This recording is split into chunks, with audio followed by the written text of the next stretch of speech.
1, 2, 3, 4.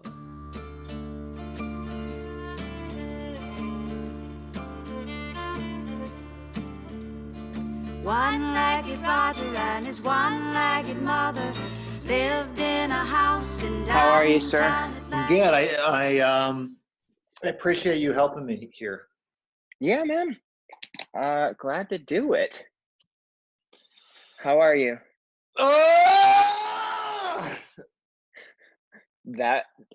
So that's funny that you say that, because I just saw a tweet, and it was a dialogue, and the first guy says, "Me," screams into the void, and the void answers back, "Sorry, we're all full up." And he goes, "But I just wanted to, I'm sorry, sir, there are no vacancies here in the void." That's awesome. And then the void just goes, "We are full." Oof. Yeah, this morning there's one of the fellowships I belong to. It's called the National Alliance of Acting Teachers, and they do training and fellowships and blah blah blah blah blah. Well, we were talking about some of the successes we're finding through this format teaching, just online in general, not through Zoom in particular, but then the reality of fall in terms of contingency plans of what's happening for the fall with this ongoing, and it's everybody just got really upset. There's some unexpected surprises, and we're really grateful for what we're finding, but I mean, I can't imagine students even attending college if this is the format. Yeah, I thought about the same thing of like, if this doesn't fix itself by fall semester, will people return for their next year, or do they take the year off college? Mm-hmm. And what do we do in terms of creating theater? I think maybe I'm hoping, I mean, I'm just thinking out loud just in terms of maybe productions will start again. Yeah, it was funny that you mentioned, how does theater continue? My dad, when this all started, I was like, well, Shakespeare on Draft, we canceled midsummer, or postponed midsummer, whatever.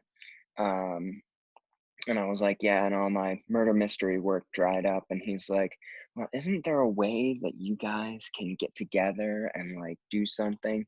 And I was like, ooh, Pops, you just asked me to revolutionize the industry. I don't know. That's a tall order.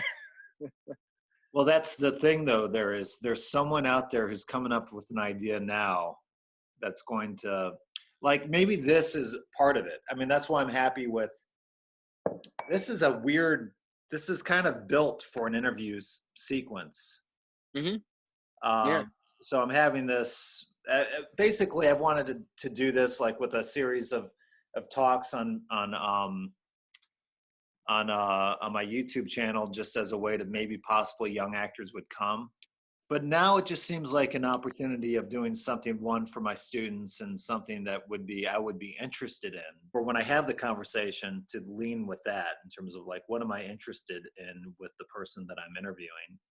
But also needing help from the outside of questions that maybe are just not registering here. This angle on me is moderately flattering. I mean, it's not the worst, but it's not the best either. I would go higher with it. Just in general, rule of thumb is you don't want to ever have a low angle, because then you're looking down and you got, whatever, this comes down and you got this going on. And this corner, when you were talking to me about where you wanted to like what you wanted to do this interview, yeah, this is the corner that I saw. Okay. Back to the Future poster included, another maybe couple of things hanging up, your bookshelf full of acting supplies, and then just get the light out of there, because it should be the corner.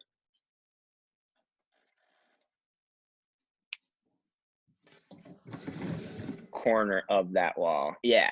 And then just kind of fill in that with whatever you have. Bring it farther away, but I don't want it to lose its intimacy. But yeah, this is workable.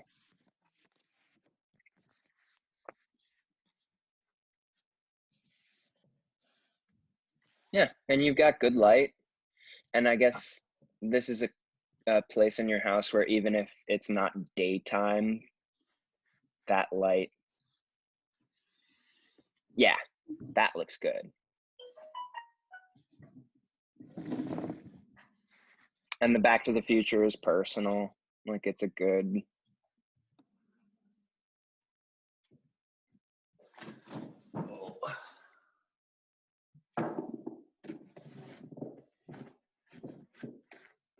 Yeah, and see, I can see if you bring that all the way over to that edge, that bottom, what would that be? The bottom right corner for you. Yeah, that white space together. But that looks great. And now just look at me. I don't know. I think it would get weird for the eye. Oh, if You it know what I mean? goes. What do you feel like your plan's going to be for the summer in terms of work, and how are you going to find purpose through these Me circumstances? Yeah. personally, oh goodness. It all really kind of depends on the state of the union, really. Accomplishing what I can on my own with the resources that I have. Like, I've been trying to do all of my work single-handedly, and with the products that I've been coming up with, I'm actually becoming a fan of myself, which I haven't been in a while. Like, watching these videos that I've been able to create with my own resources, I've been able to like what I see. Like, I like the videos that I'm putting out right now. I think it's some of my coolest work. That has helped me come around to, oh, yeah, okay, so I like the work that I'm putting out, and because I like the work that I'm putting out, other people are enjoying it too. I used to Mhm. I used to film something and then come to iMovie and edit it and then put it on my YouTube for what you're talking about, just for the purpose of I enjoy it. Like, I Mhm. enjoy what I'm seeing. I'm enjoying what I'm creating, and I enjoy that sense of creative satisfaction. And I've stopped, and I've Mhm. talked a couple times about, well, maybe I should just stop doing Instagram and get back to doing webisodes and what have you. But I don't know. I think it's curious that your directing is something that it's not new. I remember your projects in college. Your final project was a film, and I thought it was, oh wow, this is where Dan's going to go. Maybe this is where you're going to go. And that's another, yeah, like, just discovering more about, I've actually discovered a lot more about my artistic tendencies and my artistic just abilities, I guess. I didn't want to toot my own horn, but there I did it. Well, um cool. I think that you should definitely do it. I don't know uh, if it would be a muscle to strengthen. Let's say if you were to direct someone else in a monologue, like, could you do that same camera work that you did with yourself? Was that all planned out, or was it in the moment that you were inspired and you're like, oh, I'm going to do this? Or how to and get that, that's, you know? yeah, it became, well, for the monologues at least, it became me trying to top myself. Like, with Shakespeare, at least. Like, it started out, oh, I've got this idea to have myself on a TV in the background. That could be kind of fun. And it comes from the place of I've got to do this all on my own. But I was like, ooh, but this monologue calls for a scene partner. 12th night. It's the beginning of 12th night where the fool is playing, and Mhm. what's his name? Orsino? Duke? Orsino, yeah. Yeah, he's like talking to the fool about playing the music, and I'm like, well, I don't have a fool right now, so I guess I'm gonna also have to play the fool. How do I do that? And then I was like, for the next one, well, that's my shtick, so I guess I'll do that again. But how can I outdo what I did the last time? And then for the Pyramus monologue, I was like, okay, still got to step it up again. How do I do that? So it's all just come from that need. And so, and I think if this just stays between us, um, with the 24-hour monologue, I didn't feel,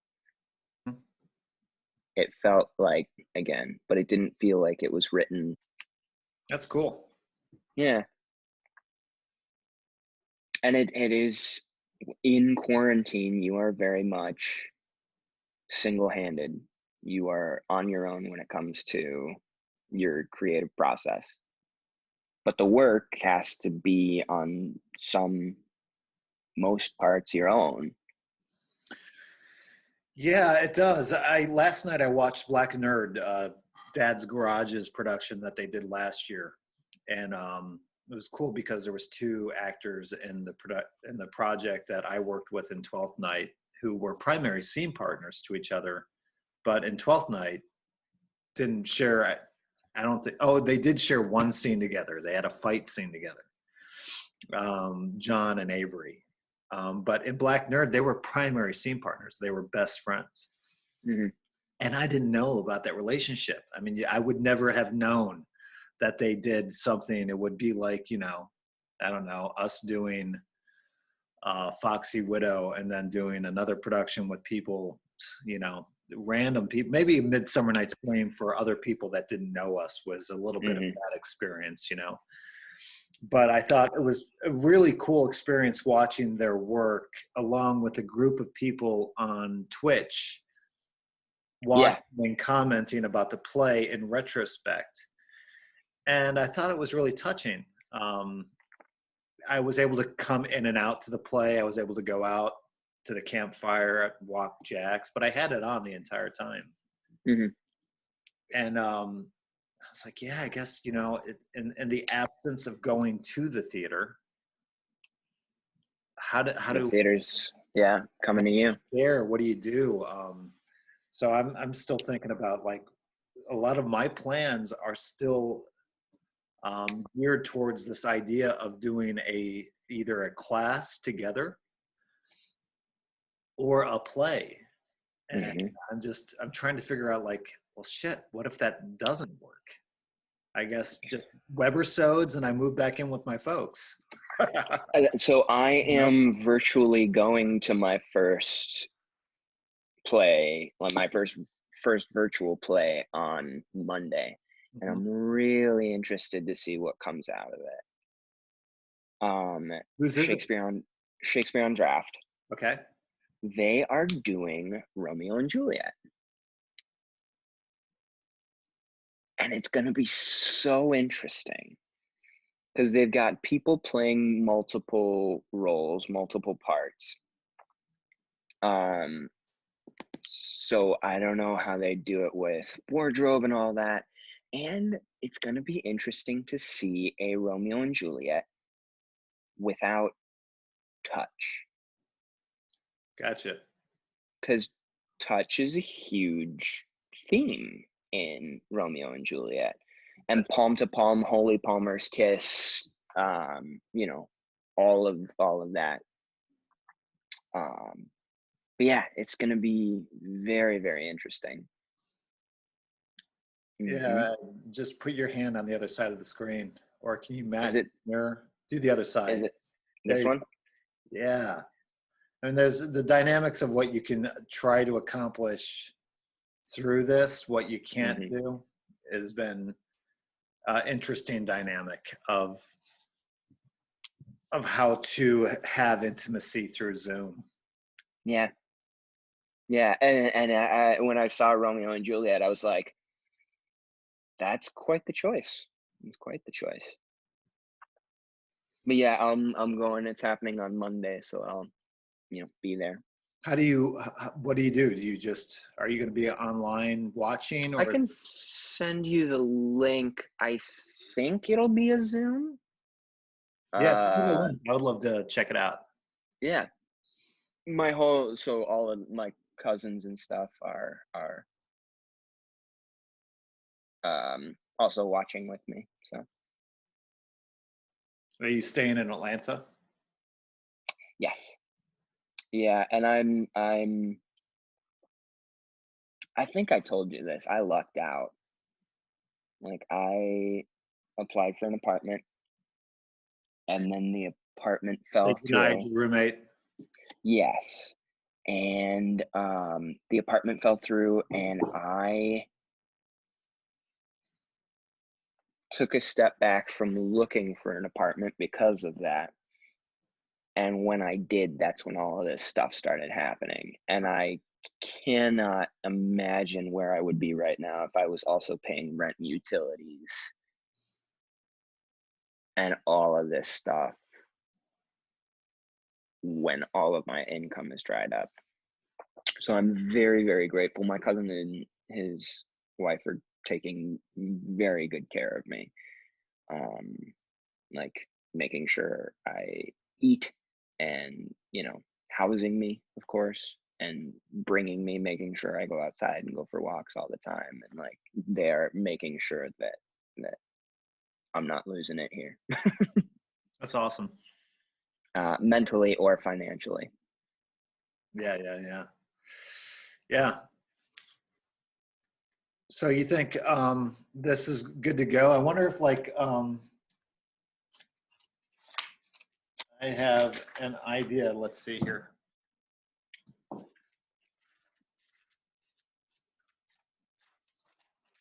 Uh,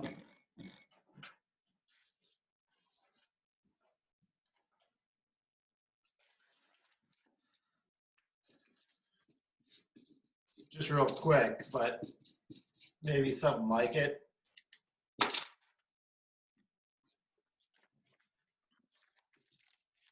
I guess it doesn't resonate. So it would have to be, I guess, in black. Yeah, and bigger maybe. If you got 4 pieces of paper, tape them together. Boom, boom. Or even if you just filled that spot with a picture frame, if you've got a movie poster or something, or a play that you did that you want to feature back there. Okay, cool. So filling that space is a good idea. So theater programs, maybe. Yeah, yeah, that'd actually be really cool.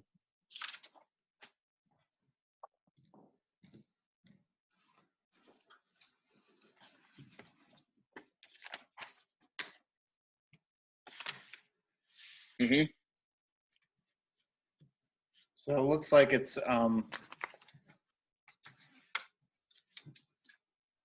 Yes, I like those red ones. The red is a good, nice pop.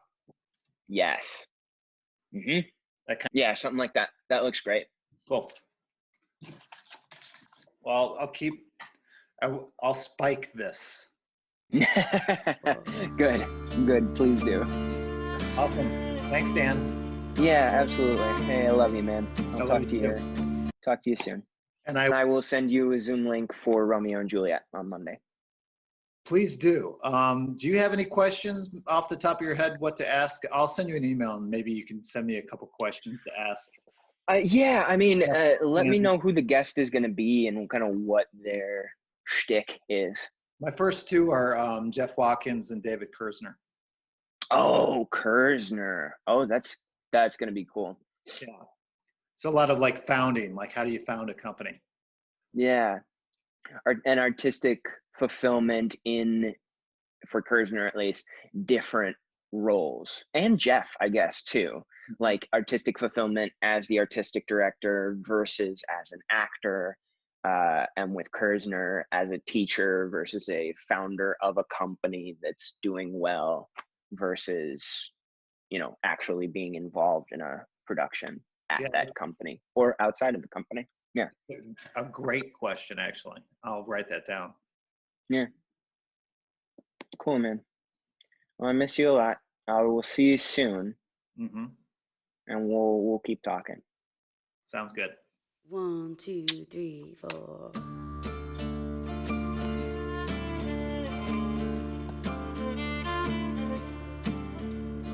One-legged Roger and his one-legged mother lived in a house in Dallas.